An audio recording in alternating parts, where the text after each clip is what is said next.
people, today we are talking about passive voice. Remember that the passive voice is a grammatical structure that is used frequently in English. Now, I'm going to give you an example. I can say, I eat seafood. I eat seafood. This sentence is in active voice because I'm doing the action. But the passive voice could be seafood are eaten by me. Seafood are eaten by me. In this case, this is the result of the action. Okay, let's go to see some examples. Could be in present simple. Now let's go to check this example. The little girls buy candies. The little girls buy candies. This sentence is in active voice. In the passive voice, let's transform the phrase or let's transform the active voice. Okay, taking into account in the passive voice the verb to be and the verb tense. So the passive voice could be candies are bought by the little girl. Candies are bought by the little girls. Okay? In this example, the verb in present of the active voice changed to past participle, like if were present perfect. It's very important that you always use the verb to be. It's very important. You take into account the verb to be when you want to change the active voice to passive voice. Let's go to see another example in past simple. Let's go to check the next example.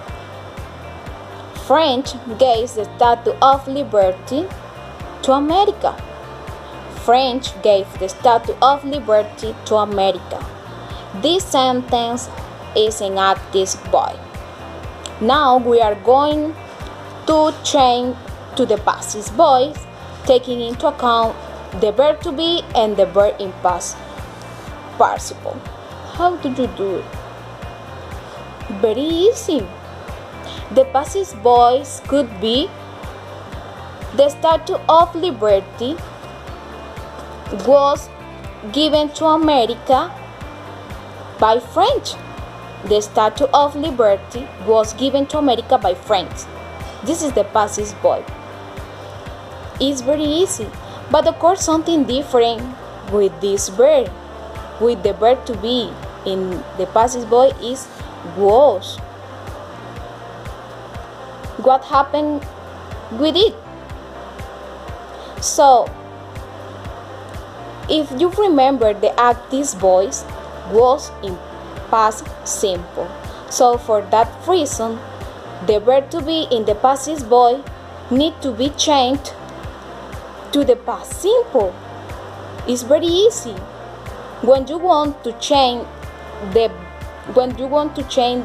one sentence in the passive voice, only you have to take into account the verb to be and the verb in past participle. If one sentence in active voice could be in present simple, you know that the passive voice, the verb to be, is in present simple. So if you have a sentence in active voice in past simple, you know that the verb to be in the passive voice need to be changed to the past. It's very easy. The same occurs with the different tense. Now let's go to see the final example. When the police came, they have stolen the bank. When the police came, they have stolen the bank. This sentence is in active voice. Okay? In the passive voice could be the bank had been stolen when the police came. The bank had been stolen when the police came. As you can see, this topic is not complicated. Only you have to be carefully at the moment to change the sentence, taking into account the verb tense. Remember, the past boy always has the verb to be the following verb in past participle. This is the tricky for this topic. Okay guys, was all for today. I promise that we will continue making more videos, or more videos will be made by me. Yes, of course. Bye. See you.